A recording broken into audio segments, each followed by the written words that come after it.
నమస్తే, నేను మీ మాధురి. కొన్ని వందల సంవత్సరాల టీటీడీ చరిత్రలో ఎప్పుడు కని విని ఎరుగని ఒక సంఘటన.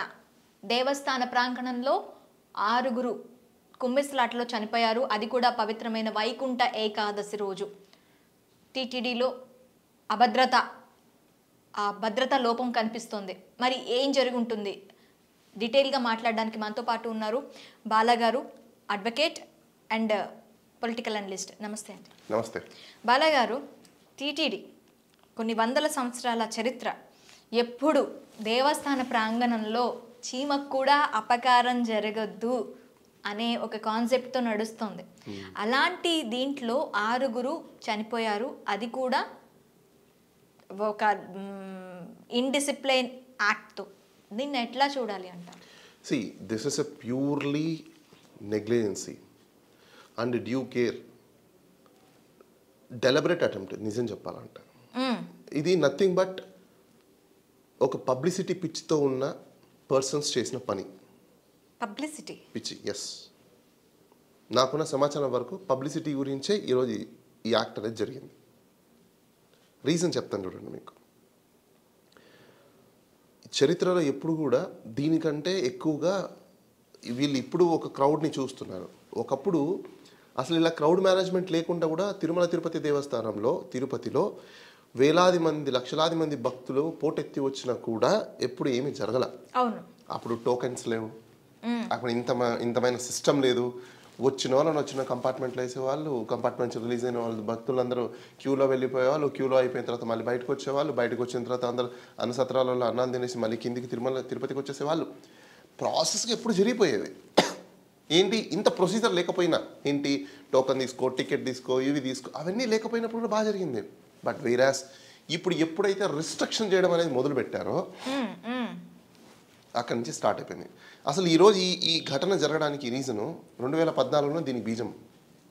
ఓకే. ఎందుకంటే ఈ ప్రస్తుతం ఉన్న గవర్నమెంట్ యొక్క చర్య ఇది, వాళ్ళకున్న యాక్ట్, వాళ్ళ కాండక్ట్ ఇది. ఎందుకంటే వీళ్ళకి ప్రజల ప్రాణాలతో, మనోభావాలతో కానీ, భక్తుల యొక్క మనోభావాలతో కానీ ఎటువంటి లెక్క లేదు. వీళ్ళకి ఎటువంటి అపేక్ష లేదు. ఎందుకంటే వీళ్ళకి కావాల్సింది ఎంతవరకు వీళ్ళ గురించి నలుగురు మాట్లాడుకున్నారా, వీళ్ళ పేర్లని బ్రాండ్గా చేసుకున్నారా, వీళ్ళ బ్లడ్ని బ్రాండ్గా మార్చుకున్నారా, వీళ్ళు మేమే తోపులము, మాకంటే మించిన వాళ్ళు ఎవరు లేరు రాష్ట్రంలో అని చెప్పుకున్నామా అనే తాపత్రయం తప్ప ప్రజల గురించి కానీ, ప్రజల యొక్క బాగోగుల గురించి కానీ, భక్తుల గురించి కానీ, భక్తుల యొక్క బాగోగుల గురించి కానీ, అలానే టెంపుల్స్ గురించి కానీ, టెంపుల్ యొక్క అక్కడున్న ఫెసిలిటీస్ గురించి కానీ ఇటువంటివి ఏవీ లేవు. కానీ మళ్ళీ వీళ్ళకి మాత్రం ప్రోటోకాల్స్ కావాలి. ఓకే.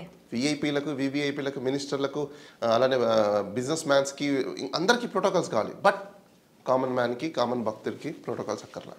వాళ్ళకి ఫెసిలిటీస్ అక్కర్లా, వాళ్ళకి ఎమ్యూనిటీస్ అక్కర్లా, వాళ్ళకి ఫీజిబిలిటీస్ అక్కర్లా, వాళ్ళకి ఎటువంటి సిస్టమ్ అక్కర్లా, వాళ్ళకి ఎటువంటి ప్రోటోకాల్ అక్కర్లా, వాళ్ళకు సేఫ్టీలు అక్కర్లా, వాళ్ళకి ప్రాణాలు ఉండాల్సిన అక్కర్లా. వాళ్ళు ఎట్టు పోయినా వీళ్ళకి పట్టింపులు అనేది లేదు. దీనికి బెస్ట్ ఎగ్జాంపుల్ ఒకటి చెప్తా. ఎందుకు ఈ ప్రభుత్వాన్ని ఇది ఒక కాంటాక్ట్ అంటున్నానంటే, గతంలో చంద్రబాబు నాయుడు గారు ఇప్పుడు ప్రస్తుతమైన నేను 1995 సీఎం అని అంటున్నాను కదా, ఈయన సీఎంగా ఉన్నప్పుడు రైతుల మీద కాల్పులు జరిగి ఎలక్ట్రిసిటీ దాన్ని చంపేశాడు, షూటింగ్స్ జరిగి. ఈయన చర్య అది. మనుషుల్ని చంపడం ఈయనకు ఒక యాక్ట్, ఈయనకు ఒక కాంటాక్ట్. తర్వాత పుష్కరాల్లో 2014 నుంచి 19 ఈయన రెజ్యూమ్ ఉన్నప్పుడు పుష్కరాల్లో ఈయన పోయి ఈయన ఫేక్ పబ్లిసిటీ గురించి, ఈయన పబ్లిసిటీ గురించి మొత్తం క్రౌడ్ అంతా వెళ్ళిపోయేసరికి అక్కడ తొక్కిస్లాట, అక్కడ జనాలు చనిపోయారు. 2 జరిగాయా, మళ్ళీ ఇప్పుడు 3. అంటే వీళ్ళ యొక్క పబ్లిసిటీ గురించి, వీళ్ళ యొక్క ఫేక్ ప్రొపగండా గురించి.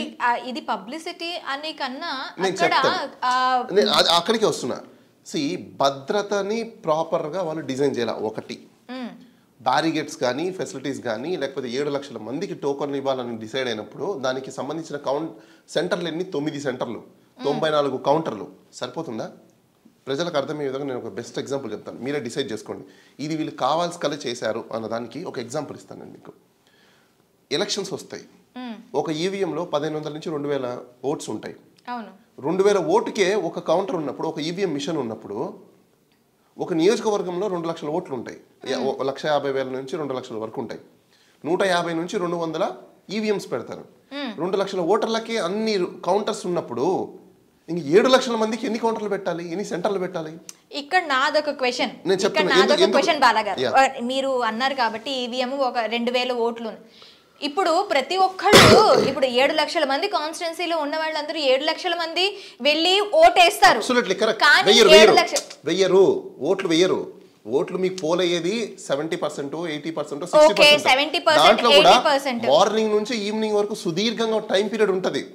అలాంటి వాటికి ఇన్ని ఫెసిలిటీస్ ప్రొవైడ్ చేసినప్పుడు భక్తులు దేవుడికి సంబంధించిన ఓకే అండి. ఇక్కడ మనకి ఒక కాన్స్టిట్యున్సీకి మీరు చెప్తున్న ఏంటి కౌంటర్స్ అనేవి ఇవి మనకి జిల్లాల వారీగా ఉండే కౌంటర్స్ లో సరైన ఇవి లేవు వెళ్ళి నమోదు చేసుకోవటానికి కానీ దేనికి కానీ.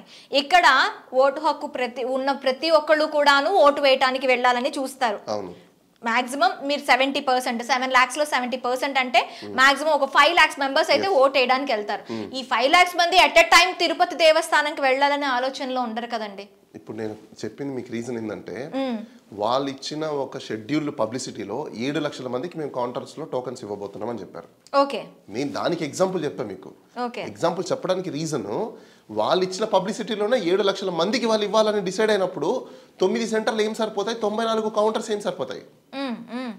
పాయింట్ అర్థమైందా మీకు? ఇప్పుడు అది సరిపోదు, వీళ్ళు కావాలనే వాంటెడ్లీనే చేసిన ప్రక్రియ ఇది. ఇంకొకటి, ఏఐ టెక్నాలజీ తీసుకొస్తానని చెప్పేసి మొన్ననే చైర్మన్ అన్నాడు.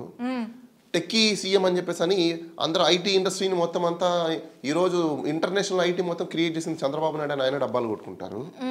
మరి ఈరోజు ఒక ఐటీ అప్లికేషన్ మీరు ఆల్రెడీ మీకు ఆన్లైన్ టికెట్స్ ఉన్నాయి కదా, 300 రూపాయల టికెట్స్ ఉన్నాయి, సర్వదర్శనాలు శుభదం దర్శనాలకు ఉన్నాయి, రకరకాల దర్శనాలకి ఆన్లైన్ టికెట్స్ తీసుకుంటున్నారు కదా. మరి వీటికి ఎందుకు మీరు ఆన్లైన్ పోర్టల్ పెట్టలా? వై? ఎందుకు ఆన్లైన్ సిస్టమ్ని దీనికి పెట్టలేదు? 7 లక్షల టికెట్లు మీరు ఒకసారి ఒక 1 to 7 lakhs అనే ఒక ర్యాండమ్ నెంబర్లు ఇచ్చేసారనుకోండి, ఆటోమేటిక్గా ఎవరు కావాలంటే వాళ్ళు వేసేసుకుంటారు కదా. ఎవరు లాగిన్ అయిపోతే వాళ్ళకి వస్తాయి కదా. ఇప్పుడు ప్రతి ఒక్కరి దగ్గర మొబైల్స్ ఉన్నాయి కదా. మీరే కదా అన్నారు మొన్న డ్రోన్ షోస్ పెట్టారు, టెక్నాలజీ మొత్తం మీదే అన్నారు, టెక్నాలజీ క్రియేట్ చేసిందే మీరు అని చెప్పారు.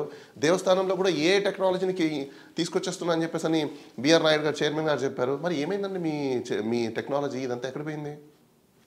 ఇది వాళ్ళు ఎందుకు ఈ యొక్క తీసుకురావాలనుకున్నారంటే, నాకు తెలిసి నాకున్న చిన్నపాటి సమాచారం ప్రకారం వరకు వీళ్ళ యొక్క పబ్లిసిటీని పెంచుకోవడం కోసము ఫస్ట్ టికెట్స్ వీళ్ళు ఇవ్వాలని చెప్పేసి ఒక కాన్సెప్ట్తో ప్రజల దగ్గర మొత్తం అందరికీ తెలియాలి, డబ్బాలు కొట్టుకోవాలనే దాంట్లో ఇలాంటి ఫిజికల్ కౌంటర్స్ పెట్టారు.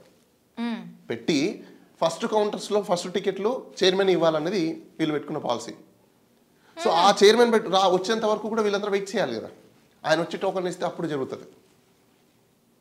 లేకపోతే ఎందుకు మరి ఏ ఉద్దేశంతో మీరు ఫిజికల్ కౌంటర్స్ పెట్టారు? ఇప్పుడు నేను చెప్పింది రాంగ్ అనుకుందాం, సపోజ్ ఒకవేళ రాంగ్ అయితే తీసేయండి, ఐఎమ్ సారీ.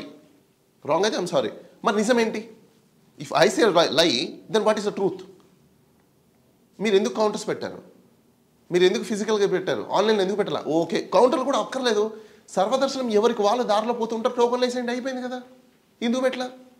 నేను చిన్నప్పటి నుంచి వెళ్తున్నాను, క్రౌడ్ వస్తూనే ఉంటుంది, పోతూనే ఉంటుంది, దారిలో ఉంటారు కదా, ఎవరు దారిలో ఎక్కుతుంటే వాళ్ళకి టోకన్లు వేస్తావు, లోపల పంపిస్తావు. ఎందుకు చేయాలి ఇప్పుడు? So there must be some malicious intention, there must be personal interest. ఏదో మీకు ఇంట్రెస్ట్, ఏదో బెనిఫిట్ ఉంది కాబట్టే దానికోసం మీరు ఇది డిజైన్ చేశారు. దేనికోసం చేశారు? పోని చేశారు, అది కూడా అనుకుందాం. డిజాస్టర్ మేనేజ్మెంట్ యాక్ట్ ప్రకారము క్రౌడ్ మేనేజ్మెంట్ అనేది ఒక పాలసీ సిస్టమ్ ఉంటుంది. ఈ క్రౌడ్ మేనేజ్మెంట్ చేయడానికి వాళ్ళతో మీరు ఏమన్నా కనెక్ట్ అయ్యారా? ప్రాపర్గా పబ్లిసిటీ ఇచ్చారా? ప్రాపర్గా ఫెసిలిటీస్ని ఇచ్చారా? 7 లక్షల మందికి మీరు 9 సెంటర్లో 94 కౌంటర్లలో ఇవ్వాలనుకున్నప్పుడు అక్కడ బ్యారిగేడ్స్ కానీ, పోలీస్ బందోబస్తు కానీ, వాళ్ళకి తినడానికి, ఉండడానికి, చేయడానికి అక్కడ వాష్రూమ్స్కి లేకపోతే ఇంకోటి ఇవన్నీ క్రియేట్ చేశారా? చేయలే. ఎందుకు చేయలే? టికెట్స్ ఎప్పుడు ఇష్యూ చేయాలి? మార్నింగ్ 10 to ఈవినింగ్ 5 అని కౌంటర్లు పెట్టిండాలి. మీరేం చేశారు? అర్ధరాత్రులు, ఎర్లీ మార్నింగ్సా? మీరు నిద్రపోరా? మీకు ఒక్కరికే నిద్ర వచ్చిద్దా? భక్తులకు నిద్ర రాదా? రోడ్ల మీద పడుకోవాలనా? అంటే ఆర్టికల్ 21ని వైలేట్ చేయడం కదా. అక్కడ రోడ్ల మీద మీరందరూ కూర్చోండి, రోడ్ల మీద మీరందరూ పడుకోండి, రోడ్ల మీద మీరందరూ దొరలండి, మీ బతుకులు ఎట్టన్నా పోనీ మాకు అవసరం లేదు, మీ హెల్త్ ఎలానా పోనీ మాకు అవసరం లేదు. ఇది రాజ్యాంగం ఉల్లంఘనే కదా. ఇది ఇప్పుడు కాదు కదండి, ఎప్పటి నుంచో ఇదే రూల్స్ ఫాలో అవుతున్నారు. ఇదే రూల్స్ అంటే తిరుమలలో జరుగుతుందండి, ఈవెన్ తిరుపతిలో కూడా జరుగుతుంది. తిరుపతిలో ఏం చేస్తారో తెలుసా మీకు? నేను కూడా చిన్నప్పటి నుంచి మాది అదే ఏరియా కూడా చెప్తున్నా నేను. ఇప్పుడు అక్కడున్న విష్ణునిలయం కానీ లేకపోతే ఇలాంటి కొన్ని ఉన్నాయి. ఇది వరకు రైల్వే స్టేషన్ బ్యాక్ సైడే ఉండేది. అక్కడ నైట్ వెళ్తారు, నిద్రపోతారు, ఎర్లీ మార్నింగ్ అందరు లేస్తారు, ఎర్లీ మార్నింగ్ నుంచి స్టార్ట్ చేస్తారు. 6 o'clock ఏమో స్టార్ట్ అవుతుంది. క్యూలో ఎవరెవరైతే ఉంటారో ఆ క్యూలో ఉన్న వాళ్ళందరూ టోకన్స్ తీసుకొని టోకన్స్ కట్టుకొని దర్శనానికి వెళ్తారు. దాని తర్వాత మళ్ళీ ఇంకొక స్టెప్ ముందుకేసి నడుచుకుంటూ వెళ్ళే వాళ్ళకి కూడా మధ్యలో టోకన్స్ చేతికి వేసేవాళ్ళు. రైట్, ఆ విధంగా నడిచేది. ఇప్పుడు మీరు ఒకటే చోట ఎందుకు పెట్టారు కౌంటర్స్? నిజంగా పెట్టాలనుకుంటే తిరుమల తిరుపతి దేవస్థానము ఆంధ్రప్రదేశ్కి ఒకటేనా? మిగతా రాష్ట్రాలకి కాదా? మిగతా దేశాలకి కాదా? కదా.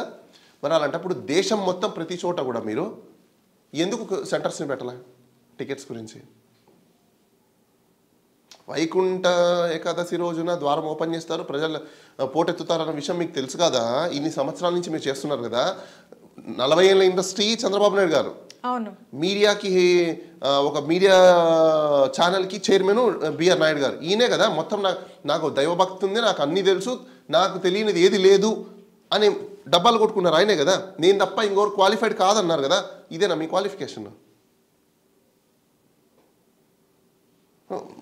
ప్రెజర్ క్వశ్చన్ వస్తుంది. అంటే అక్కడ అది కాదు, అక్కడ ఇంతలా క్రౌడ్ ఒక్కసారిగా మీద పడతారు, ఒక 6 ప్రాణాలు పోతాయి, ప్రాణాలు పోతాయి, మీరేం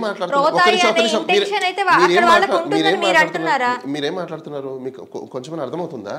గతంలో ఆల్రెడీ మీ ప్రభుత్వంలోనే మీరు చేసిన పనులకి తొక్కిసలాడి జనాలు చచ్చిపోయినారు. దాన్ని ఏమంటారు? It's experience. అవునా?